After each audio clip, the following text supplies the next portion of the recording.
하나님 말씀은 사사기 11장 29절부터 40절까지인데 중간에 몇 부분 생략하고 읽도록 하겠습니다. 이에 여호와의 영이 입다에게 임하시니 암몬 자손에게로 나아갈 때 그가 여호와께 서원하여 이르되 주께서 과연 암몬 자손을 내 손에 넘겨주시면 내가 암몬 자손에게서 평안히 돌아올 때 누구든지 내 집 문 앞에서 나와서 나를 영접하는 그를 여호와께 번제로 드리겠나이다 하니라. 입다가 미스바에 있는 자기 집에 이를 때 보라 그의 딸이 소고를 잡고 춤추며 나와서 영접하니 이는 그의 무남동녀라. 입다가 이를 보고 자기 옷을 찢으며 이르되 어찌할꼬 내 딸이여 너는 나를 참담하게 하는 자요 너는 나를 괴롭게 하는 자 중에 하나로다. 딸이 그에게 이르되 나의 아버지여 아버지께서 여호와를 향하여 입을 여셨으니 아버지 입에서 낸 말씀대로 내게 행하소서. 이는 여호와께서 아버지를 위하여 아버지 대적 암몬 자손에게 원수를 갚으셨음이니이다 하니라. 또 그의 아버지에게 이르되 이 일만 내게 허락하사 나를 2달만 버려두소서. 내가 내 여자친구들과 그 산에 가서 나의 처녀성으로 죽음을 인하여 애곡하겠나이다 하니 2달 만에 그의 아버지에게로 돌아온지라. 그는 자기가 서원한 대로 딸에게 행하니 딸이 남자를 알지 못하였더라. 이것이 이스라엘의 관습이 되어 이스라엘 딸들이 해마다 가서 길라 사람 입다의 딸에게 나흘씩 자세히 말하더라. 오늘 말씀 가지고 입다의 딸 살았나 죽었나 그리스도께 중매된 한 처녀라는 제목으로 말씀을 나누겠습니다. 성경에 보면 우리가 본받고 싶은 사람도 있고 또 그렇지 않은 사람도 있습니다. 근데 그 중에 사사 입다는 좀 이상한 사람으로 알려져 있습니다. 입다라는 사람은 기생의 아들로서 성경에서는 큰 용사라고 소개되고 있습니다. 사사기 11장 1절에 보면 그를 큰 용사라고 소개하고 있죠. 또한 히브리서 11장 32절에 보면 믿음의 사람이라고 말씀하고 있습니다. 그런데 그가 잘못된 소원으로 외동딸을 불태워 죽인 경솔한 사람으로 우리에게는 알려져 있는 것입니다. 과연 그가 그렇게 경솔한 사람이고 또 그의 딸, 무남동녀의 딸은 불태워 죽었을까요? 입다에 대해서 많은 기록은 없지만은 사사기 11장에는 자세하게 입다가 어떤 사람인지를 보여주고 있습니다.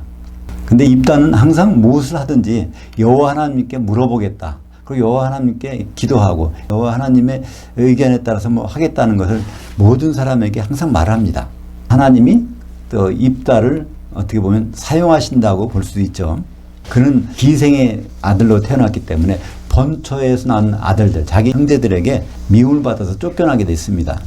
그러니까 이제 장성하게 되면 기업을, 땅을 나눠주게 되는데 그 본처의 아들들이 그걸 허용하지 않는 것이죠. 그때 아무런 저항도 하지 않고 그냥 거기서 물러나서 돕 땅에 가서 거주했다고 말하고 있습니다. 근데 이 돕이라는 것은 히브리 말로 하면 토브란 뜻입니다. 하나님이 그를 얼마나 사랑하셔서 좋은 땅에 가서 머물고 있었는지를 우리는 생각해 볼 수 있습니다.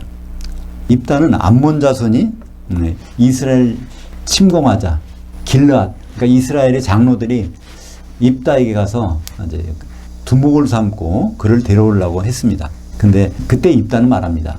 사실 형제들이 쫓아내는 게 아니라 당신 장로들이 나를 쫓아내지 않느냐. 여호와께서 그렇게 허락하시면, 여호와께서 내게 그렇게 해주시면 내가 하겠다. 자기의 이 사람은 용사고 능력이 있고 힘 있는 사람인데도 자기가 그렇게 하겠다 하지 않고 여호와 하나님께서 내게 그렇게 해주시면 그렇게 하겠다. 그런 내용을 말하는 사람입니다. 그리고 이제 막상 암몬 자손이 전쟁으로 와서 쳐들어와서 있을 때 그들을 가져 자기 힘을 가지고 하나님이 나에게 힘을 주셨으니까 내가 한번 싸우겠다 이런 것이 아니라 그게 사자를 보냅니다. 전령을 보내서 잘 설명하는 거예요. 이 설명하는 내용을 보면 모든 그 성경 내용, 출애굽기 내용을 다 암송하고 있는 것을 볼 수 있습니다. 암몬 그 자손들에게 사자를 보내서 그러니까 우리가 여기 올 때 너희 땅을 침범하지 않았다.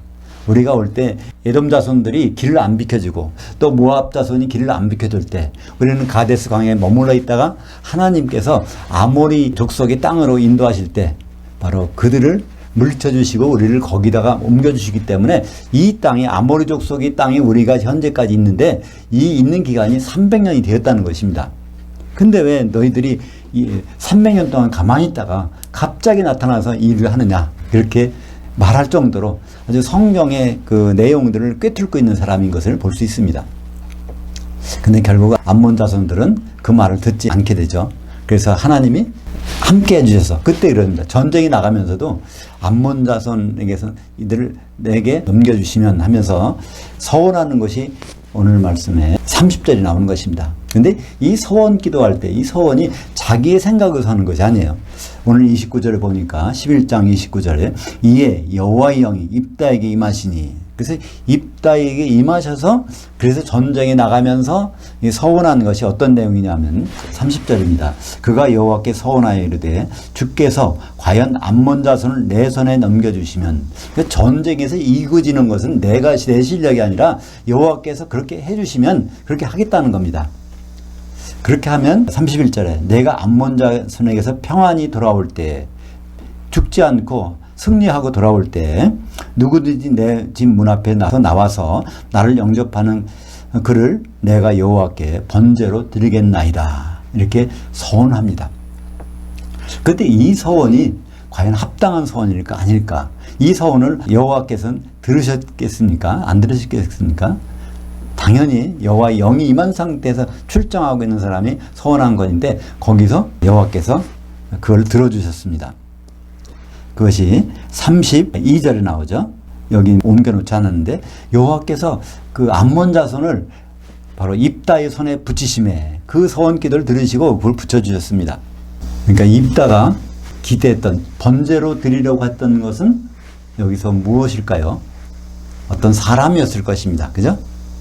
입다가. 그러니까 이걸 내 승리를 하게 되면 그때는 내 집에서 나온 사람을 번제로 드리겠나이다 한 것은 거기 짐승을 드리겠다는 뜻이 분명히 아닐 것이죠. 그 나와서 춤추고 하는 것이 짐승이 나와서 춤추겠습니까? 입다라는 사람은 성경에 대해서 능통한 자라고 했죠. 그러면 성경에 보면 이 번제는 어떻게 드리는 것인가를 입다는 아는 사람입니다. 율법에 드리는 번제는 소나 양이나 염소나 그리고 비둘기를 드리게 되어 있습니다. 다른 것은 드릴 수가 없어요. 당연히 입다가 드린다는 것은 어떤 사람을 온전히 드리는 것으로 볼 수 있습니다. 이 번제란 말은 일반적으로 짐승을 그러니까 조각내 가지고 다 태워서 전체를 드리는 것입니다. 번제의 특징은 다른 제사와 틀려서 다른 점이 무엇일까요? 다른 제 화목제, 소제, 속건제 이런 모든 제사는 하나님께 드리고 나머지는 다 사람이 먹습니다. 제사에 먹든 거기 있는 사람이 먹든. 근데 번제만큼은 온전히 다 하나님께 다 연기로 태워서 다 드리는 거예요. 근데 그 번제란 뜻에는 하나님께 온전히 드린다는 뜻이 있습니다. 그러니까 짐승은 완전히 태워서 온전히 드리겠지만 사람에게는 그 사람이 일생을 하나님 것으로 바치는 것을 말하고 있는 것이죠. 마가복음 12장 33절에 보면 번제가 어떤 것이라는 것을 우리는 알 수 있습니다. 또 마음을 다하고 지혜를 다하고 힘을 다하여 하나님을 사랑하는 것과 또 이웃을 자기 자신과 같이 사랑하는 것이 전체로 드리는 번제물과 기타 제물보다 나으니이다. 그러니까 번제라는 것은 전체를 인간이 사용하지 않고 전체를 다 드리는 거예요. 로마서 12장 1절에도 그런 말씀이 있죠. 너희 몸들을 하나님 기뻐하시는 한 산 제물로 드리라. 그런 말. 그러니까 온전히 그분께 드려지는 것을 번제라고 하는 것입니다. 그러니까 입다가 하나님께 드리겠다는 번제는 자기 집에 있는 사람들 중에서 첫 번째 나오는 사람을 온전히 하나님께 헌신하도록 하겠다는 것이죠. 그런데 그게 전쟁에서 돌아온 때 뜻밖의 상황이 벌어졌습니다. 사사기 11장 34절에 보면 입다가 미스바에 있는 자기 집에 이를 때 보라 그의 딸이 소고를 잡고 춤추며 나와서 영접하니 이는 그의 무남동녀라. 이게 난리가 난 거예요. 자기 딸이 그 딸도 무남동녀. 그러니까 그 딸이 없어지면 어떻게 됩니까? 그 집안은 대가 끊기는 겁니다. 그죠? 그 딸도 무남동녀인데 자기가 하나님께 바쳐지면 이거는 결혼도 못하고 아무것도 못하는 거예요. 이스라엘 남자들은 자기 기업을 자기 혈통에게 물려주는 것이 이게 하나님 뜻으로 알고 있습니다. 그래서 만약에 남자가 자기 아들이 없으면 어떻게 합니까? 대리를 사위. 그러니까 자기 지파 중에서 남편을 사위로 삼아가지고 그에게 기업을 물려줍니다. 그 대표적인 경우가 누구죠? 신약에서 그게 마리아 집안입니다. 그죠? 마리아 집안에는 남자가 없었어요. 마리아의 여동생이 누구죠? 살로메. 그러니까 마리아가 살로메 딸 둘밖에 없었어요. 그러니까 그 집에 가게를 잇기 위해서 요셉을 대릴살로 들어옵니다. 그래서 마태복음에 나오는 요셉의 족보와 누가복음에 나오는 요셉의 족보가 틀린 것입니다. 그래서 사실은 누가복음에 나오는 요셉의 족보는 그 마리아의 족보입니다. 그러니까 마리아의 아버지 족보로서 이제 올라가는 거죠. 그렇게 자기 기업 대를 이룰, 그러니까 아들이 없으면 딸이라도 있어야 자기 기업을 물을 텐데 이건 무남동녀니까 이 딸이 하나님께 바쳐지면 자기는 대를 이룰 수 없는 그런 사람이 되는 것이죠. 또 그 딸도 자기가 태어나서 모든 여자들은 어떤 생각을 갖고 있습니까? 나를 통해서 혹시 메시아가 오시지 않나? 그죠? 나의 혈통에 메시아가 오지 않나. 그래서 여자들이 혼인하는 것은 그 메시아의 혈통을 잇는다는 그 생각 때문에 그 혼인을 중하게 여기는 것입니다. 그러니까 이 두 가지가 그 아버지인 입다는 대가 끊기고 그 입다의 딸은 그 혼인을 못해서 메시아의 혈통을 잇지 못하고 그런 생각 때문에 완전히 집안이 슬프게 된 것이죠. 그렇게 난 다음에 그 뒤에 내용을 보면 근데 그 서원한 내용을 입다뿐 아니라 그 딸이 더욱더 지켜야 된다는 걸 강조하고 아버지께 요구를 합니다. 아버지께 2달만 여유를 달라는 거예요. 그러니까 자기 친구들하고 가서 그 산에 가서 내가 처녀소 지내는 것, 처녀소 일생을 마치는 것을 애국할 수 있도록 허락해달라는 것입니다. 그래서 결국 그렇게 하고 왔습니다. 근데 거기서 우리말 번역에는 어떻게 되어 있습니까? 37절에 보면 또 그의 아버지에게 이르되 이 일만 내게 허락하사 나를 2달만 버려두소서. 내가 내 여자 친구들과 그 산에 가서 나의 처녀성으로 죽음을 인하여 애국하겠나이다. 여기에 보면 죽음이란 단어가 성경에는 없어요. 그냥 거기다가 집어넣은 것입니다. 번역하는 가운데 집어넣은 거예요. 여기에서 이 처녀성, 처녀로 죽음은 빼뚫림인데 원래 히브리 말에서 그 처녀는 빼뚫라입니다. 빼뚫라인데 그것이 처녀를 유지한 채로 되는 것은 그 빼뚫림이라고 하는 거예요. 그러니까 처녀를 유지한 채로 살다가 일생을 마치는 것. 그것이 나는 결혼하지 못하는 것을 친구들과 더불어 그러니까 2달 동안만 애국하고 다시 오겠다는 것입니다.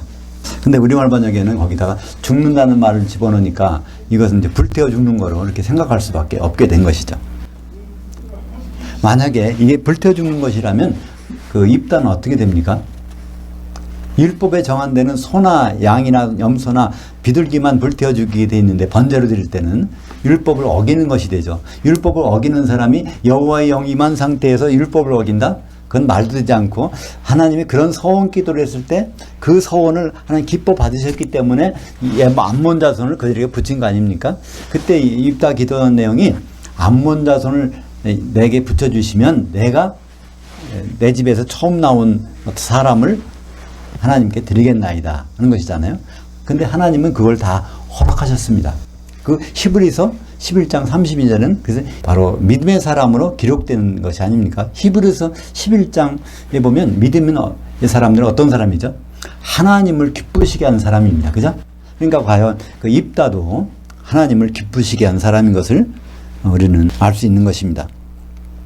더욱이 오늘 40절에 보면 이스라엘의 딸들이 해마다 가서 길르앗 사람 입다의 딸을 위하여 애곡하더라 이렇게 돼 있는데 이 부분도 여기에 37절에 애곡이라는 단어와 40절에 애곡이라는 단어가 이게 같은 단어가 아닙니다. 37절에는 그 애곡, 그러니까 슬퍼한다는 단어예요.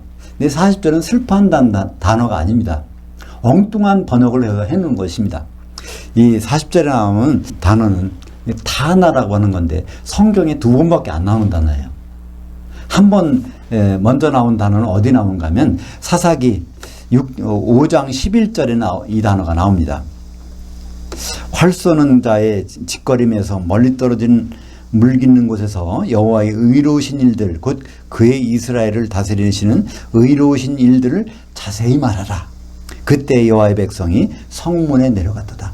이게 어디에 쓰인 거냐면 사사기 5장에 보면요, 드보라 사사, 바락, 그 둘이 하나님의 그 함께 하심으로 말미암아 가나안 땅의 바락 장관과 그 가나안 땅의 왕을 섬멸하고 나서 하나님께서 함께 하셔서 이런 일이 일어났다는 것을 선포하는 것입니다. 찬송하는 거예요.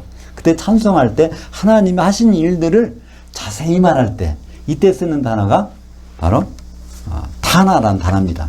거기에 한번 쓰이고 마지막에 한번 쓰인 것이 이 사사기 11장 40절입니다. 이것은 그것을 기념하고 자세히 말해주고 한다는 얘기예요. 그러니까 거기에 이스라엘 딸들이 가서 자세히 말해줬다. 근데 이걸 더 엄밀히 번역하면 가서라는 단어는 히브리 언어로 갈라크라는 단어인데 이 말을 미완료로 썼습니다. 미완료라는 것은 과거 진행형입니다. 그때 이런 일이 있었다는 것을 말하는 거예요. 그러니까 그 딸이 사는 동안에, 처녀로 사는 동안에 무슨 일이 있었냐면 해마다 그 친구들이 가서 그 딸에게 자세히 말해줬다는 겁니다. 나흘씩 가서. 그러니까 그 얘기들이 얼마나, 그 처녀로 사는 것이 얼마나 하나님께 귀한 일인지 거기에 대해서 1년에 한 차례씩 가서 말해줬다는 거예요. 절대 울었다는 얘기가 아닙니다. 근데 우리말에는 그게 애곡한다, 울었다는 단어로 번역되니까 입다는 서원을 잘못한 사람, 그리고 입다의 딸은 불태워 죽여진 여자, 참 얼마나 슬픈 일인가. 그 사람이 성령이 충만하다가도 이렇게 실족할 수 있다, 이런 잘못 서원할 수 있다, 이렇게 해석되는 경우가 대부분입니다. 그러나 그렇지 않습니다. 하나님의 말씀, 특별히 구약 성경은 무슨 정도로 기록되어 있을까요? 이 사사기 이것도 구약 성경인데 모든 구약 성경 예수님이 말씀하셨죠? 요한복음 5장 39절에 바로 예수님을 증언하는 내용으로 구약 성경은 기록한 것입니다.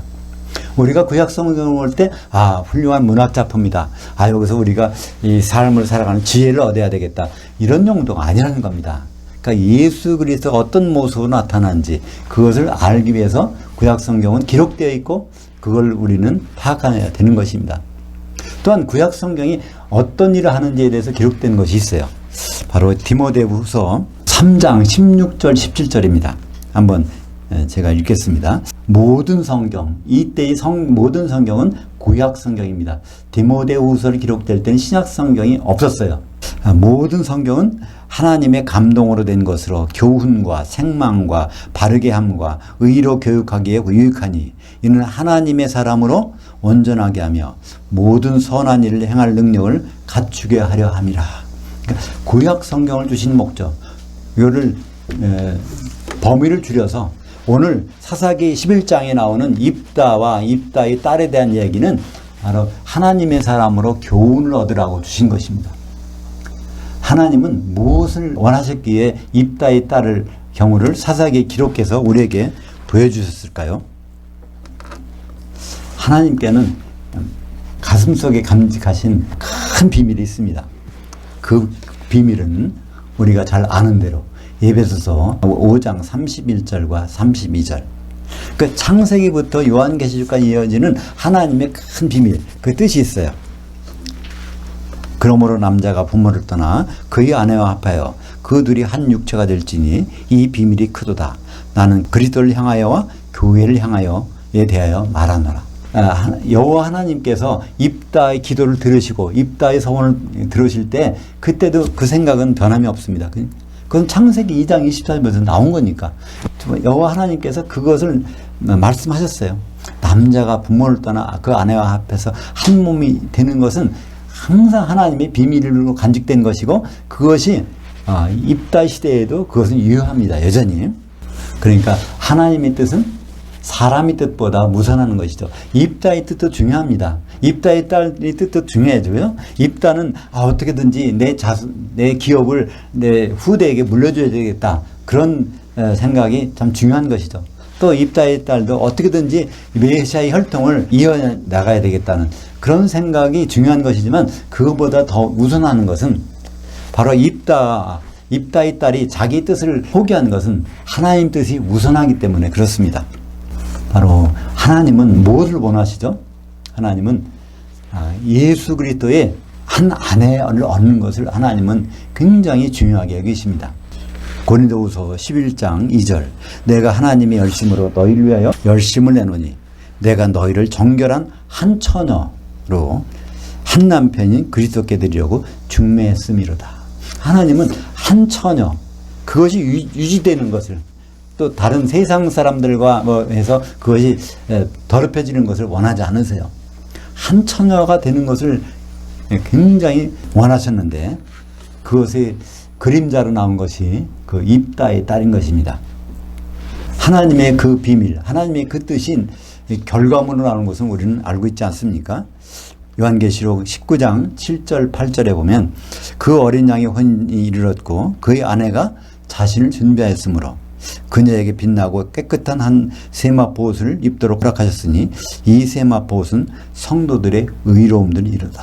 그러니까 어린 양의 한 아내가 나타났는데 이것의 모양이 창세기부터 쭉 올 때 가장 뚜렷한 모양이 나오는 것이 입다의 딸, 그가 처녀로 일생을 마감하는 것. 하나님 때문에 하나님에 바쳐졌기 때문에 처녀로 일생을 마감하는 것이 바로 하나님의 우리에게 향하신 그 뜻인 것을 알 수 있습니다.